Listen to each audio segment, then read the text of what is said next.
Balik lagi di Ngobrol Basket WM Sport Channel, dan di channel ini gak cuma hanya bola basket, tapi juga ada tentang education, tentang sport, tentang olahraga, dan juga ada informasi tentang olahraga juga. Dan jika kalian baru nemuin video ini ataupun channel ini dan konten Ngobrol Basket tentunya, jadi jika kalian suka silakan langsung tekan tombol subscribe.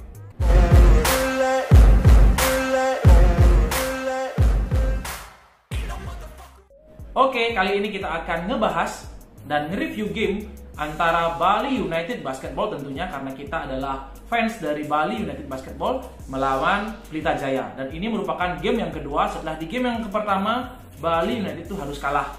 Dan di game yang kedua seperti prediksi Semeton semuanya bahwa kita harus kalah lagi 8 kali beruntun. Namun biasanya jika ada kekalahan kita selalu mencari negatifnya aja atau faktor kekalahannya aja.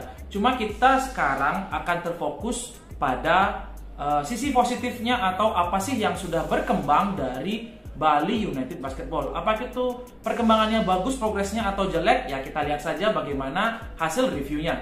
Oke, langsung saja di awal-awal quarter, yaitu di quarter pertama itu sebenarnya Bali United Basketball itu bermain secara fight ya, bermain bagus, attackingnya bagus, lalu defense-nya sedikit agak high ya. Jadi defense-nya tinggi itu walaupun tidak terlalu terlihat seperti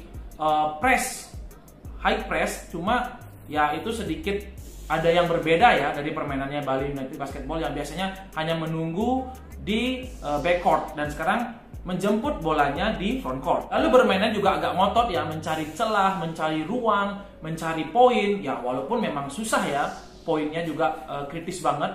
Tapi adalah progresnya di kuarter pertama juga progresnya ada. Lalu di kuarter kedua juga mencari poinnya juga ada di menit-menit terakhir. Lalu di kuarter 3 apalagi itu fighting spirit dari anak-anak Bali juga masih bagus ya terlihat. Dan kredit poin bagi Kendall Yancy. Di sini Kendall Yancy sendiri tampil impresif di game ini, bermain dengan defense dan juga dengan offense yang sangat bagus, walaupun juga masih ada beberapa kesalahan atau turnover yang dia lakukan, cuma ya dia lebih menonjol ketimbang pemain-pemain yang lain. Kita ketahui bahwa pemain lokal miliknya Bali United Basketball itu sekarang memang lagi struggling ya, lagi begitu-begitu saja, belum ada perkembangan. Jadi memang kita lebih cenderung menonjolkan pemain asing. Jadi dia ini, Kendall Yancy ini sudah bermain maksimal sebenarnya dari pertandingan awal melawan Pelita Jaya itu dia bermain maksimal sebenarnya, dan cuma masih banyak saja sih Semeton atau misalnya fans dari Bali United Basketball yang mempertanyakan bagaimanakah kredibilitas pemain ini. Cuma memang ada sisi jeleknya ya, bukan sisi jelek sih, kurangnya dari Kendall Yancy.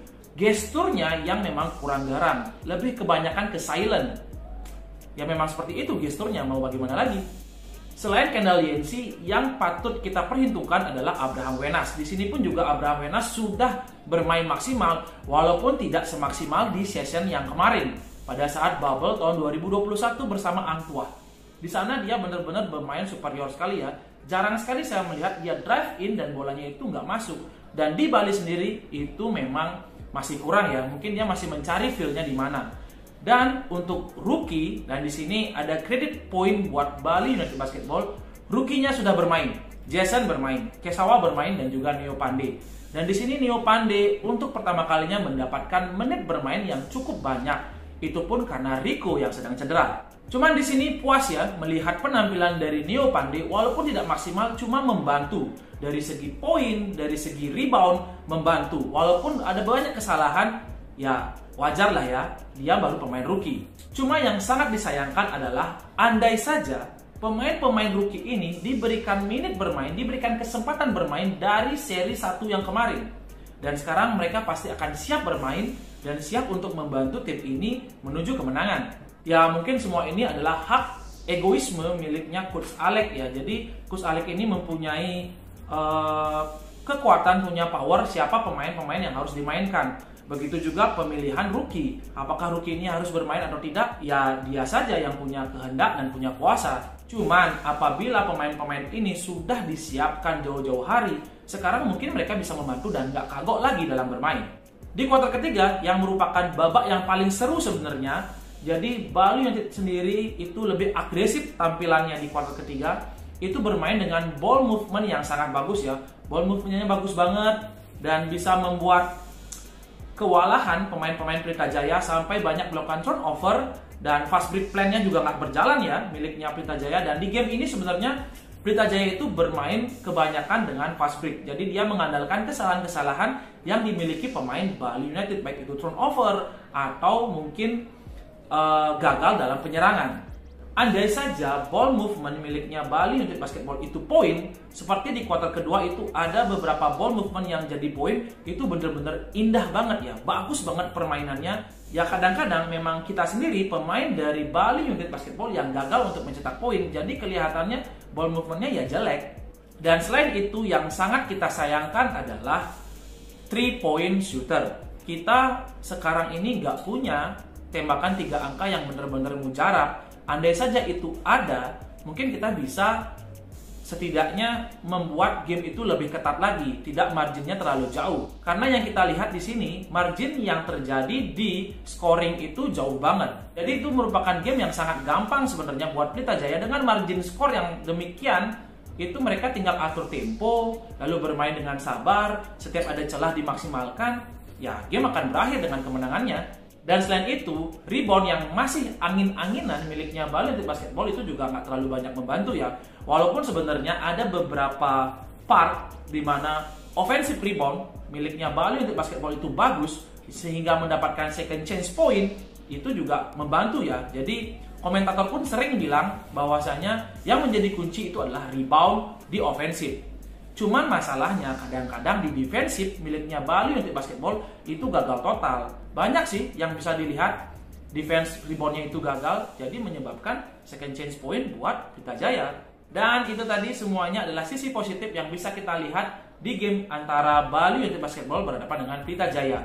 Apakah ada progres dan itu bagus? Jelas progresnya ada dan bagus sebenarnya buat tim dari Bali United Basketball untuk menatap game berikutnya. Mungkin beberapa mental anak-anak Bali United sudah balik ya. Jadi bermain dengan fighting spiritnya sudah ada, apalagi anak-anak rookie yang baru diberikan menit bermain, mungkin mereka mentalnya masih bagus ya, masih berusaha untuk menang. Dan mudah-mudahan saja kedepannya ini berimbas pada pemain-pemain yang lain. Dan selain itu juga mudah-mudahan konsistensi dari pemain Bali United Basketball itu bisa terjaga apabila ada momentum yang bisa dipergunakan untuk mengungguli lawan, itu bisa dimaksimalkan. Karena sering sekali terjadi momennya sudah ada, lalu musuh mengambil time out dan momen itu terputus. Atau mungkin momennya sudah ada, akhir quarter, lalu mengawali quarter, harus kembali turun lagi, momennya hilang dah semuanya. Next, Bali United harus berhadapan dengan pemuncak klasemen, yaitu adalah Prawira Bandung. Dan Prawira Bandung sendiri itu sekarang track recordnya bagus ya, karena dia pemuncak klasemen, lalu menang 2 kali berhadapan dengan Pelita Jaya. Dan ya ini pertandingan yang sangat susah sih sebenarnya buat Bali United Basketball. Menang pun ya itu suatu keajaiban, dan kalah pun kita bisa mencari sesuatu yang bagus di dalam Bali United sendiri. Bagaimana, apakah progres dan evaluasinya berjalan dengan lancar atau mungkin harus hancur-hancuran lagi? Ya kita tunggu saja di game berikutnya. Sekian video kali ini dan sampai jumpa di video review berikutnya.